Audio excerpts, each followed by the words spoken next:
Well, last night sure was something. Ever since the beginning of the summer of 2019, we the fans have been promised the potential of having one of the greatest playoff duels in NBA history. When Kawhi Leonard went to the Clippers in free agency, and then the Clippers traded for Paul George, they formed what many thought was a team destined to win the NBA Finals.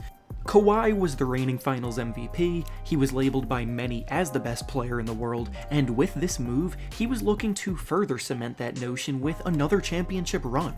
However, I don't really think that Kawhi fully realized the extent of the move he made and everything that came with it, because as we look back now after the Clippers just choked a 3-1 series lead to the Denver Nuggets in the second round, we realize that despite all of the talent on the roster, a lot more goes into being great.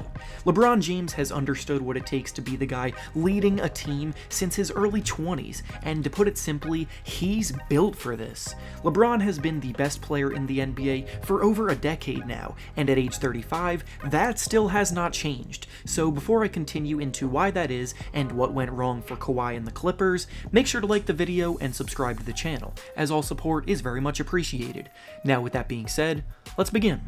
The title of Best Player in the World is one claimed by very few players over the course of the NBA's history. Every player that held this crown was a fierce competitor, they were a leader in the locker room, and they were all some of the greatest players in NBA history. From the days of Kareem Abdul-Jabbar, to Magic Johnson and Larry Bird, to Michael Jordan, to Kobe Bryant, all of these guys were not only some of the best basketball players we've ever seen, but they were also guys capable of leading the men around them and getting the most out of the team.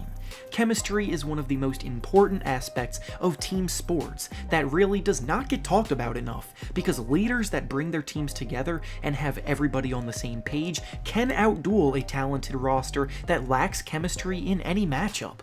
LeBron James was the next in line for this title, and from a young age, he understood the role and embraced everything that came with it.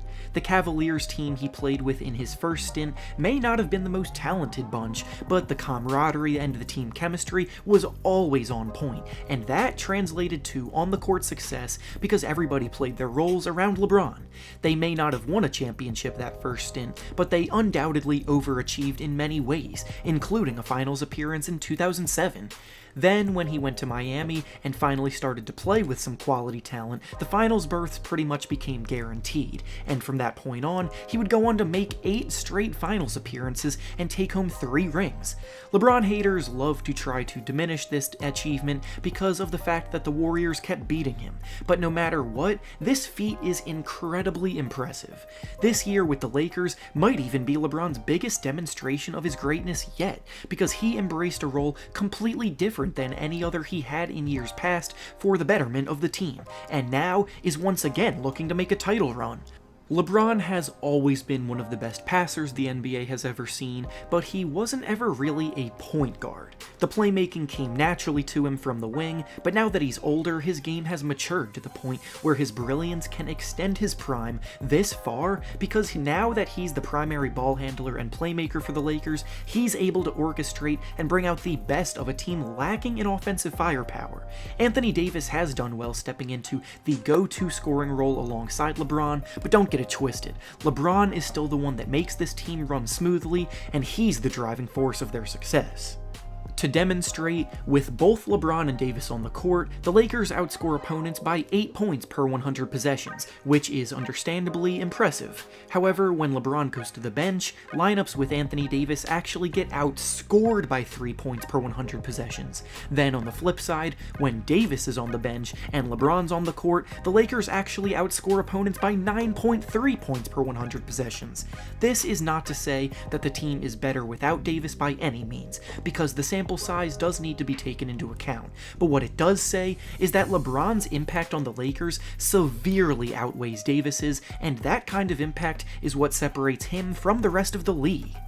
Now, regarding Kawhi Leonard, who over the last 2 years put himself firmly into this conversation with LeBron for best player in the league, he's obviously a phenomenal player who has the ability to produce on the big stage, as we saw last season in Toronto, but what he does not have is the leadership ability that LeBron has, and honestly, this entire Clippers team seemed to be lacking in leadership throughout the year. I said this earlier, but on paper, the Clippers were one of the most talented, if not the most talented rosters in the NBA, but talent alone does not result in winning at the highest level. Talent can win you a lot of games, but it can't win you the games. All season long, the Clippers had moments where they just seemed completely out of sync, and we were told to be patient and that by the time the playoffs rolled around, they would be clicking, but that proved to be a lie. Kawhi Leonard's personality is shy and quiet, and he's the kind of player that comes in, works hard, does his job, and produces, and every team loves having players like that who can cause no drama and give it their all, but those aren't the players that lead. Last year in Toronto, their leader was Kyle Lowry, who has always been the heart and soul of the Raptors organization since he arrived. Lowry's a charismatic guy who gets along with everybody, he hustles his ass off on the court and leads by example, he's highly impactful with a high IQ to make the right play when it needs to be made, and his teammates respect him for it. Kawhi was the best player on both teams, but the Raptors' chemistry last season was immensely better than the Clippers' chemistry was this season, and as a result, one team won the championship while the other flamed out in the second round after a humiliating 3-1 choke job. With this Clippers team, if Kawhi's not the leader, then Paul George sure as hell is not either. George is a notorious liar who always has an excuse for everything that goes wrong, and it was once again on display after the game when he claimed that the season was not championship or bust, and that they didn't even have enough time to get their chemistry down, and they also didn't even expect to win the championship. And I'm sorry, but that's nothing but excuses and lies, seeing as he literally said in a previous interview that he immediately expected to win it all when he joined the Clippers. If your best two players aren't leaders, then you have a problem on your hands no matter how many quality players are around them.